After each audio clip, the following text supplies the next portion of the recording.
저는 아이패드를 사용하면서 느끼는 것이지만 안녕하세요, 랩터입니다. 오늘은 아이패드 미니 7세대 리뷰를 해보겠습니다. 정말 오랜만에 나온 미니 7세대이고요. 제가 11월에 구매해서 거의 2달 조금 안되게 사용해 봤는데요. 그 기간 동안 여러가지 경험과 테스트를 해보면서 알아낸 장단점들에 대해서 알려드리겠습니다. 그럼 지금부터 자세하게 살펴보겠습니다. 먼저 디자인입니다. 전체적인 디자인은 전작의 미니 6세대와 동일하고요. 이 프레임 크기까지 완전히 동일해서 마치 재활용한 것처럼 느껴질 정도로 동일합니다. 디스플레이 크기는 8.3인치 16대 10.5 비율로 미니 6세대와 동일하고요. LCD 디스플레이가 적용되어 있습니다. 여기에 추가로 라미네이팅 처리와 반사 방지 코팅이 되어 있고요. 밝기는 500니트입니다. 그리고 최근 아이패드 신형의 전면 카메라가 가로 모드 기준으로 중앙에 위치하는 것과 달리 미니 7세대는 미니 6세대와 완전히 동일한 위치에 그대로 존재하고요. 그리고 외관에서 단지 다른 부분이라면 애플 펜슬 충전부의 이 하얀색 표시의 면적이 미니 7세대가 더 얇아진 것을 볼 수 있습니다. 그리고 후면을 보면 이 퍼플 색상이 적용되어 있습니다. 후면 역시 전작의 미니 6세대와 동일하고요. 후면 카메라도 미니 6세대와 동일한 12메가픽셀이 적용되어 있습니다. 트루톤 플래시의 위치도 완전히 동일하죠. 다만 이 같은 퍼플 색상이라도 색상의 톤이 바뀐 것은 다른 점이죠.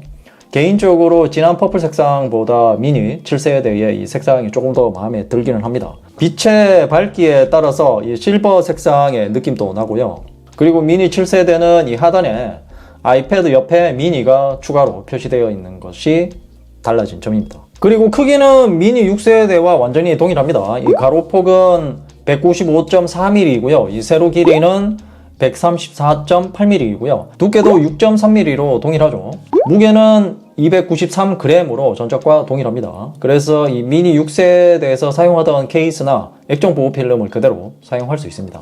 다음으로 실사용성입니다. 영상을 볼 때는 이런 느낌입니다. 화면비가 16대 10.5 비율이라서 영상을 보기에도 괜찮은 비율 같습니다. 화면 크기가 8.3인치라도 말이죠. 다만 이 화면 밝기가 500니트여서 다른 태블릿에 비해서 어둡게 느껴질 수도 있고요. 하지만 이것은 어디까지나 다른 모델을 나란히 두고 봐야 느낄 수 있는 정도이고요. 실내에서 그늘진 곳과 햇볕이 쨍한 곳에서 동일한 영상을 보면 그늘진 곳에서 보는 것이 조금 더 밝게 느껴지지만 햇볕이 쨍한 곳에서 봐도 전혀 문제가 없었습니다.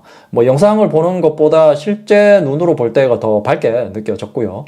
카메라가 보정을 해서 더 어둡게 보이는 것입니다.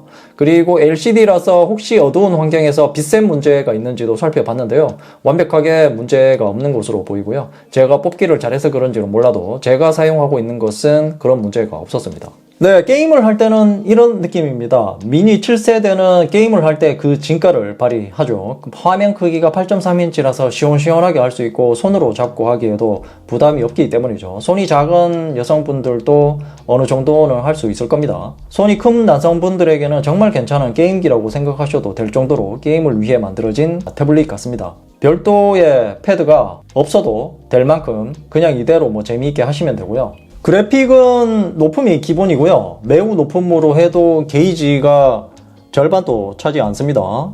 성능 이야기가 나와서 말인데요. 물론 A17 프로가 좋은 성능인 것은 확실합니다. 아이폰 15 프로에 적용되어서 2년이나 다 되어 가는 AP이지만 이 타사의 기기들은 아직도 따라오지 못하고 있죠. 그렇다고 하더라도 아이폰 15 프로에 적용된 A17 프로 대비 GPU 코어도 하나가 빠져서 5코어가 적용이 되어 있죠. 올해 3월에 출시 예정인 아이폰 SE 4세대도 A18이 적용되는데 말이죠. 그리고 개인적으로 미니 7세대에서 가장 마음에 들었던 부분은 바로 기본 저장 용량이 128GB부터 시작하는 것입니다.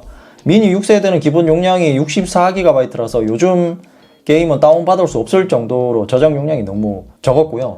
이렇게 원신 하나를 다운받게 되면 거의 60기가까지 차기 때문에 다른 앱을 다운받을 수가 없죠. 반면에 이 미니 7세대는 128GB가 기본이라서 원신 같은 게임을 하나 정도는 충분히 다운받아서 할 수 있습니다. 또한 최대 512GB까지 늘어나서 선택의 폭이 넓은 편이죠. 그리고 미니 7세대를 구매하고 나서 대부분의 분들이 이 젤리 스크롤이 개선이 되었는지 확인을 하셨을 겁니다. 그래서 미니 6세대와 놓고 비교를 해 봤는데요. 젤리 스크롤은 가로 모드에서 보기가 힘들고요. 세로 모드에서 글을 읽으면 스크롤을 하면 볼 수 있는 문제입니다. 확실히 많이 개선된 것을 볼 수 있죠. 스크롤을 빠르게 하는 것보다 천천히 할 때 표시가 많이 납니다.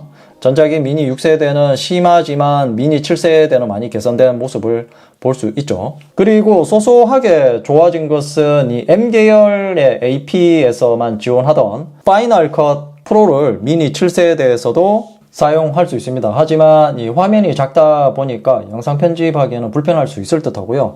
그리고 이게 또 구독을 해야 됩니다. 뭐 직업상 하는 분들이 아니라면 굳이 구독할 필요까지는 없을 듯 합니다. 그리고 개선된 점이 있다면 단점도 있겠죠. 바로 이 애플 펜슬 2세대를 지원하지 않고 아이패드 프로에 적용된 애플 펜슬 프로를 지원하는 것입니다. 이 부분은 단점이라기보다는 금전적인 부담이 될 수 있는데요. 기존에 이 미니 6세대를 사용하고 계시는 분들에게만 해당이 될 겁니다. 그 외 다른 분들은 뭐 어차피 펜슬을 사용하려면 애플 펜슬을 구매하시면 되니까요. 애플 펜슬 2세대를 지원하면 그냥 기기만 바꾸면 되기 때문입니다. 이것은 아마도 이 애플이 애플 펜슬 2세대를 단종시키기 위한 수순이라고 봐야 될 것으로 보이고요. 다만 이 저렴하게 펜슬을 사용할 수는 있습니다. 바로 무선 충전이 아닌 C타입으로 충전하는 애플 펜슬을 따로 구매를 하시면 됩니다. 물론 뭐 기능적인 제한은 있지만 기본적인 기능은 모두 사용할 수 있고요. 그리고 이것은 기능적인 문제인데요. 미니 7세대에서는 스테이지 매니저 기능을 사용할 수 없습니다. 제어센터에 보면 뭐 그런 기능 자체가 없고요. 설정에서도 없죠. 다만 기존처럼 멀티태스킹 기능인 이 스플릿 뷰나 슬라이드 오버 기능은 그대로 사용할 수 있고요. 다음은 배터리입니다. 용량은 5123mAh입니다. 개봉기 때도 말씀드렸지만 애플 인텔리전스 기능도 들어갔는데 배터리 용량은 조금 더 늘렸어야 되지 않느냐 그런 생각이 들고요. 스펙상 사용시간은 동영상 재생과 인터넷 사용시간이 최대 10시간이라고 합니다. 실제 사용시간은 유튜브를 봤을 때 8시간 40분을 볼 수 있고요. 게임은 원신을 기준으로 말씀드리면 5시간 정도 플레이할 수 있습니다. 그리고 미니 7세대는 아직도 충전기를 동봉해 주기 때문에 기본적으로 충전하는 데는 전혀 문제가 없죠. 기본 충전기가 20W 초고속 충전기입니다. 그럼 이제 결론을 말씀드리겠습니다. 저는 아이패드를 사용하면서 느끼는 것이지만 성능이 좋아서 시원시원하게 사용할 수 있어서 좋았고요. 미니 7세대도 그 중에 하나이죠. AP의 성능도 좋지만 아이패드 OS의 최적화도 한몫했을 겁니다. 그래서 미니 7세대의 유일한 고민거리는 바로 가격적인 부분이라고 생각합니다. 단순히 미니 7세대만 구매한다면 큰 문제가 없을 듯 합니다. 하지만 애플 펜슬 프로까지 구매를 해야 되기 때문에 부담이 될 수밖에 없죠. 이상으로 아이패드 미니 7세대 리뷰였습니다. 궁금한 점이 있다면 댓글로 남겨주시고요. 이 영상이 도움이 되었다면 좋아요, 구독하기, 그리고 알림 설정도 잊지 마세요. 랩터야, 이제 뭐 보는데 너? 좌측은 최신 영상이고 우측은 랩터가 픽한 영상이야. 랩터가 골라주는 영상 볼 거야. 최신 영상 볼 거야.